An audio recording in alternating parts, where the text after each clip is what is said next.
Hey guys, welcome back, and let's wander in. Sometimes I just sit. Melbourne, and the other two are done. Judgment 2. That's got Death and Shay. I don't have him.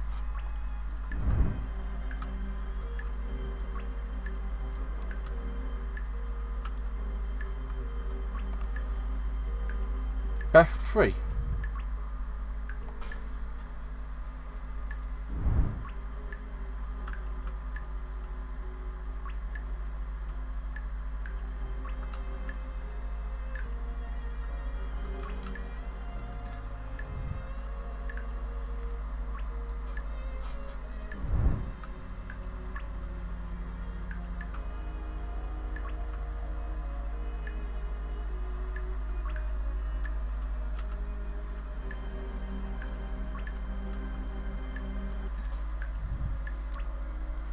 He wants to live forever.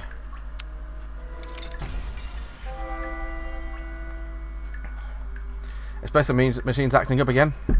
Bayside. Why does it have to be like this? It doesn't have to be like this, said Shay. You're right. It wasn't always like this. You travel back in time far enough, you'll find an era when we had a working espresso machine. If you'd have travelled even further back, you'd get to a time when espresso machines didn't exist. Might have reached below the counter for a bottle of Chardonnay. Half empty. Is this a prelude to one of those moments where an old man tells me about how lucky we are to get everything so easy? Yeah. Things aren't easier. In fact, they're harder. That's why you need all the modern technology to help deal with them. So you're going to offer me some of that, or just keep squeezing its neck like you're trying to choke it? Many began pouring a drink with Shay. So, what are things like back in the old days? Well, for one thing, we didn't need glasses back then. Glasses are not new invention, old man. Same pictures of Benjamin Franklin. Well, yeah, we had glasses back then. We didn't use them. We drank straight from a bowl. Haha. No, really. Glass is just one more thing to keep track of. One more thing to clean. It's much easier to just pass a bottle back and forth. That may be the case, but I'm sure our patrons appreciate the extra effort that goes into making sure they're always drinking from clean glasses. I'm sure they do. That's another thing that's changed. Everyone's a connoisseur of whatever they're drinking. Is it that finger wagging about how young people have particular tastes? No. At least I don't think it is. Guess people are all enjoying the present moment more. Back when you drank sock juice, you're just doing whatever it took to get that stimulant into your bloodstream. Ditto for most depressants. You know what sock juice is? Because certainly I don't. We didn't have coffee filters back then. So you use a sock. Don't worry, we always use clean socks when they're available. You were saying something about people enjoying a present moment before that fully awful digression about how you made coffee? Yeah. I know it's a stereotype about how in modern society no one's ever really present. But anything I feel like is the other way round. Nowadays people are all about enjoying a present moment. People used to be more obsessed with where they're going. As in, where we're migrating to? In a manner of speaking. Let's just say I'm amazed how few people these days come in here asking questions about heaven and hell. 100 years ago, if you caught someone in their way out of this world, first thing I wanted to know was, which place is this? And if they found out when I temporarily stopped to the next place, I wanted to know where it was they were going. There's still plenty of that. Yeah, but a lot less of it. And you know, I don't think it was a case of people's priorities suddenly changing once they found themselves standing on a precipice. But people used to describe themselves as God-fearing. It was just part of life. And now it's not. Yes, people found more important things to worry about. There wasn't a lot going on back then. Good thing I'm going to live forever. Would you go to hell? Oh yes. I did way too much sinning to ever make it back into heaven. You know, more good and ill for the world. Pretty sure that balances out. You probably have a positive balance. Nah. Don't think it works like that. Because I'm just a bad person who happens to do good things. Well, it might be enough for heaven, but it's good enough for me. So I guess it's a good thing you're going to live forever.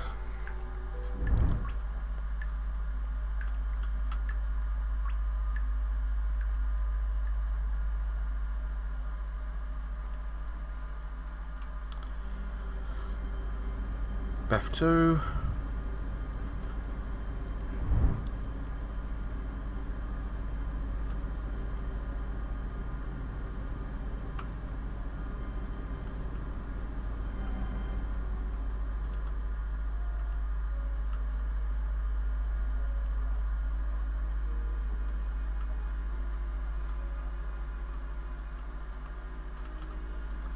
There's a door there I haven't gone into.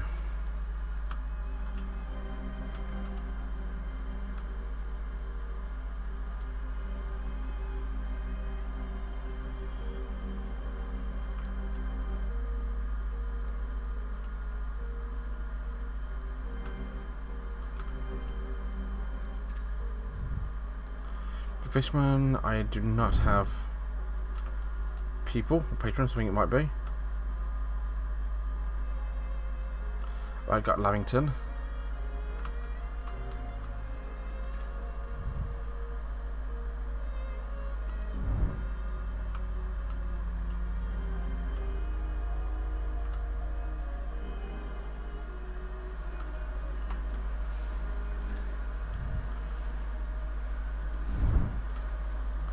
No, don't have that. Funeral. Nope.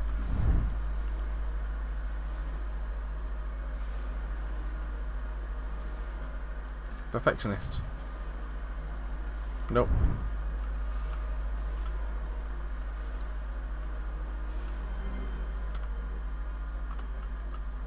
There we go. Add Maddie's inbox.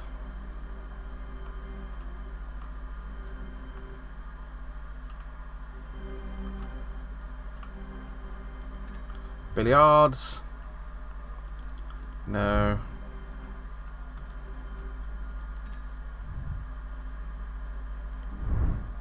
No. Fate of Icarus. I actually do have.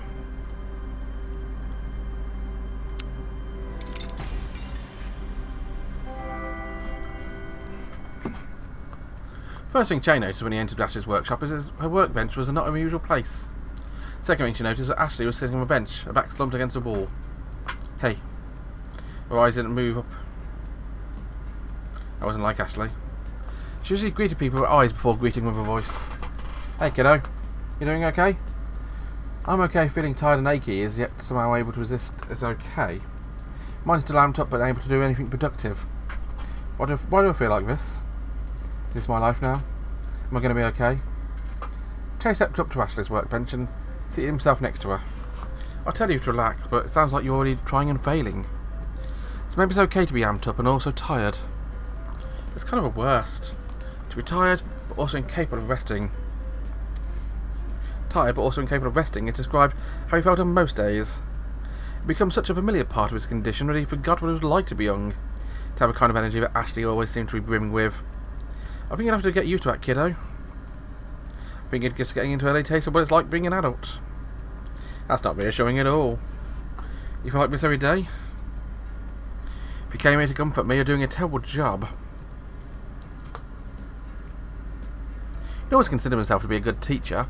He'd come to learn mentoring someone who required skills simply beyond teaching him a skill. He came to comforting people in times of crisis. He always seemed to manage to find right words. On a day-to-day matters, however, well, I think I spend a lot of days feeling how you feel right now. Luckily, this will pass for you. And look this way, you learned something today, didn't you? Yep. Man is in possession of powerful potions that yield devastating effects. Disguise them under most innocent sounding names like espresso. Che nodded, a more nod prompting her to continue. But also, you have a terrible bedside manner. Well, you weren't forced to drink the espresso, were you? No, I did that to myself. Is that what you wanted me to say? You're right, Che. I tried to get something new for the first time and now I get to spend most of my life regretting it. Try a few hours. I'm pretty sure we'll regret well as soon as you recover from this caffeine crash. And after that, hopefully become codified in a part of your brain that hesitates just a little bit when you're tempted to ask for a third or fourth espresso. Point remains, trying new things can be hazardous to your health. Actions have consequences, and consequences can feel real bad.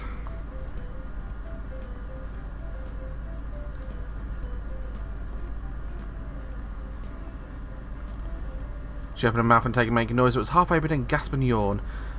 Like someone who had too much carbon dioxide in their bloodstream didn't know how to correct the problem without making a face that resembled a fish. Thanks for listening, Shay. Never going to try ingesting something new ever again. Shay frowned again and tried his best to recourse correct back to something that resembled a useful lesson.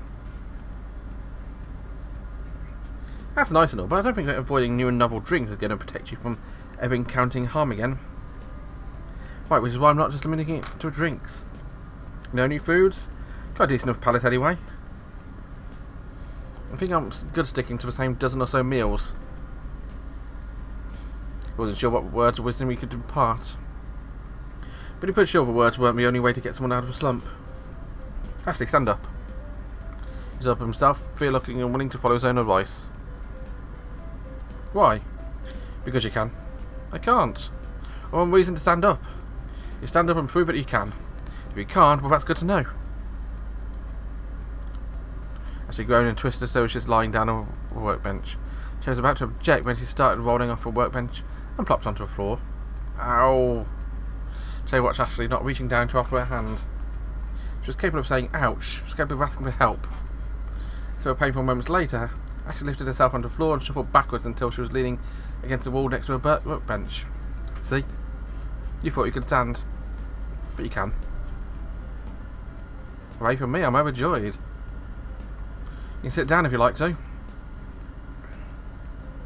This time she sat perched at the edge with her legs hanging over the edge rather than slumped back with a bank against the wall, like she had been when she first walked in. That was a good sign. Don't want one of those bad experiences to kill your sense of adventure. Look at where my sense of adventure has gotten me. I flew too close to the sun and now I'm back on the surface of the sun and the lights are all bright and I feel hot and tingly all over and I feel tired like it's summer. All the time I really don't like it. I'm just like Icarus. That's not how the story of Icarus goes though. Isn't it? Icarus didn't fly to the sun. His journey was limited to the atmosphere. He just got too close to the sun and his wings melted. Oh, is that what happened? Now a part of the beginning story where his dad tells him not to fly too close to the sun or his wings might all melt. Makes a lot more sense. Classic foreshadowing. Forgetting a part of the story though. Icarus' father told him not to fly too high or someone melt his wings. But he also said not to fly too low when crossing the sea or his wings would get wet. He would sink and drown. Well, so Icarus flying high was actually brilliant. His wings melted, but he managed to avoid drowning. Ashley's voice was still monotone, but she was leaning forward. Oh, no. He still drowned because after being melted, he crashed into the sea. Ashley gave a nod of acknowledgement. Same result, so the moral of the story is that you're doomed no matter what you do? No. He drowned. Before he drowned, he soared. The story ends with him drowning. Every story with death in some way, Ashley. Death. The question isn't whether or not you die or not. The question is, before you die, will you take the opportunity to see just how high you can fly? That's an interesting story.